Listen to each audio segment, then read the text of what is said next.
професор Атанасов каза да четем Цветан Тодоров, да го четем и за това нека чуем как го прочетоха Цветан Тодоров, две студентки от Нов Български университет, Мария Пеловска и Емила Лилия Петрова, които се наеха да представят свои впечатления от прочита си на Страхът от варварите.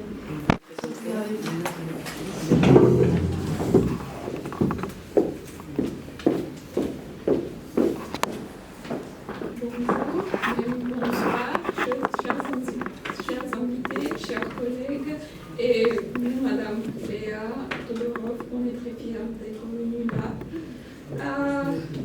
Ma première rencontre avec Tsvetan Todorov a eu lieu à l'occasion d'un projet de cours que j'écrivais sur le sujet de la guerre juste. Et maintenant, c'est ma deuxième rencontre pendant la lecture du livre La peur des barbares, que je considère d'une valeur exceptionnelle et indispensable pour comprendre le temps contemporain. Le professeur Todorov nous révèle les redéfinitions des notions de base civilisation, barbare et culture. Pour moi, c'était une lecture très émouvante de lire son point de vue qu'il n'existe qu'une civilisation, celle de l'humanité. D'après lui, civilisés sont tout être humain et État qui inclut tous les autres hommes dans l'humanité et qu'il n'y a personne son appartenance à l'humanité. Par contre, les barbares sont celui qui enlève à un autre homme le statut d'être humain et qui se permet de le torturer, de l'emprisonner arbitrairement, de l'humilier gratuitement. Всичко сега, което казах на френски, до сега съм имала две срещи с професор Цветан Тодоров. Първата беше по повод един мой курсов проект за правилата война, справедливата война. Сега втората ми среща с него е с четенето на книгата Страхът от варварите. Той ни разкрива неговите мисли относно, това са термини, базови термини относно цивилизацията, варварите и културата. И според него съществува само една цивилизация, тя не може да бъде в множествено число и това е човечеството.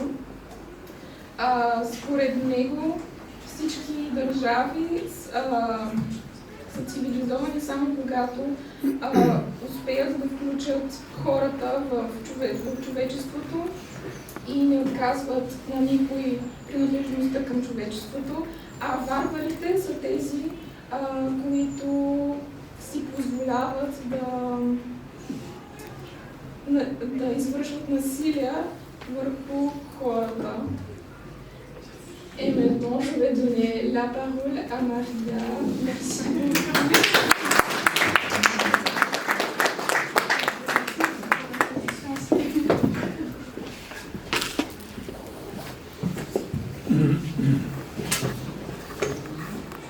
Здравейте, уважаеми гости, уважаеми професор Тодоров, благодаря за вашето присъствие. Уважаема Лея Тодоров, много благодаря още веднъж, че успяхте да се присъедините към тази инициатива. Ще си позволя и аз малко да мисля с френски, като можем да си го позволим, като разбира се след това накратко ще представя думите си и на български.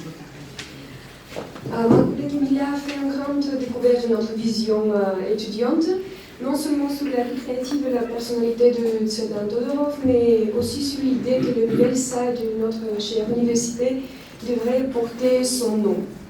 L'espace universitaire est d'une nature intime et nous, en tant qu'étudiantes, apprécions les espaces dédiés comme ces salles, dédiés précisément aux personnes dont nous apprenons et dont nous hériterons à un moment donné.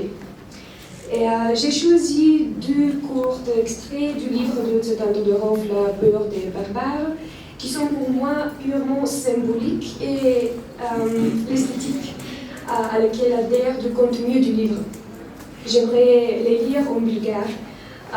Ce sont de m'excuses auprès de Madame Todorov, mais je suis personnellement fière que de telles personnes sont bulgares. Mais après les avoir lus, je résumerai brièvement en français pourquoi je les ai choisis. Накратко идеята ми е наистина, че много се чудех какво точно да кажа, така че да бъда добре разбрана все пак като представител на студентите и на хората, които те първо имаме да разберем още много, първо за самите себе си, след това за пътеката, която сме поели, образованието, което сме избрали. И всъщност беше много просто и съвсем накратко може да се оприличи всъщност като едно вдъхновение, какъвто е и самият университет. Никога не съм си представила, че някога всъщност ще мога да се почувствам по този начин към нещо, което е, нека да речем, професионално в крайна сметка, заради такава идея всъщност учим висше образование все пак. И за това съм избрала и тези две части, които ще прочета на български, както се извиних и предварително на Рамадан Тодоров. Но за мен е истинско удоволствие да знам, че тези хора, без значение къде са се развивали, дават на нас до ден днешен и могат да ги прочета и на български език. Несъвпадението между държави и култури, да не говорим за това между различни форми на културна принадлежност, е правилото, не изключението.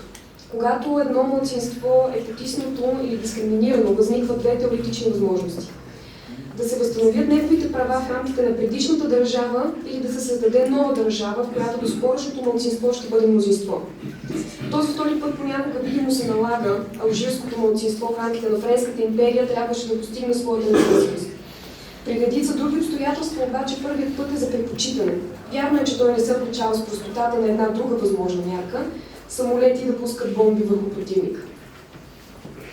И сега ще резюмирам на френски накратко, защо всъщност реших да избера първо този отказ. La lutte pour l'identité nationale et l'appartenance sera éternelle.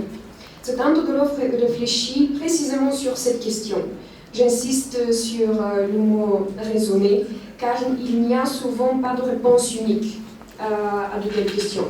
Il est bon temps de refléter la nécessité d'agir. Както казваме на български, важно е да реагираме. Това е време. За втората част, която избрах, форми на съвместно съществуване. Ако единствената характеристика на европейската идентичност бе приемането на другия различния, то това би била една изключително слаба идентичност, понеже би могла да приема в себе си всевъзможни чужди съставки. В действителност идентичността се състои не само в самото разнообразие, а в статуса, който му се придава. Така една относителна и напълно отрицателна характеристика се превръща в абсолютно и положително качество, различието се превръща в идентичност, плурализмът в единство. Защото, колкото и парадоксално да би изглеждало подобно твърдение, при всяко положение става дума за единство, от начина по който се отрежда еднакъв статус на различията. Именно в този смисъл европейската идентичност може да бъде възприета от Европейския съюз и да допринесе за подсилването на неговия проект. Този отказ го избрах не само заради значението му, но и тъй като е много пряко свързан с сферата, която изучавам в момента, именно международната политика. И сега само набързо ще резюмирам на френски, това е краят за мадам Тодоров.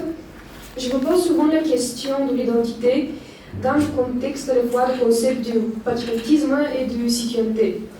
Suis-je citoyen de la Bulgarie uniquement ou de l'Union européenne en tant que partie intégrante? J'ai réfléchi, c'est intéressant et passionnant car l'Union européenne a en réalité une identité forte car elle parvient à rassembler d'innombrables différences et à les appeler fièrement une union. Накратко, винаги много съм се чудила точно за тази идея, свързана с идентичността под формата на патриотизма, въпреки силната дума, но точно това е точният термин за мен поне, и гражданството. Дали си граждани на света, дали си граждани на една държава, дали сме граждани ние в случая на Европейския съюз, не само на държавата България.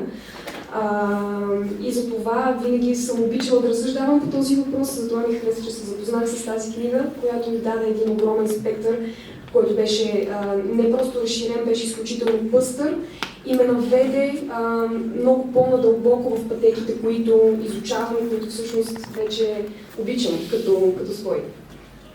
И да, благодаря ви много.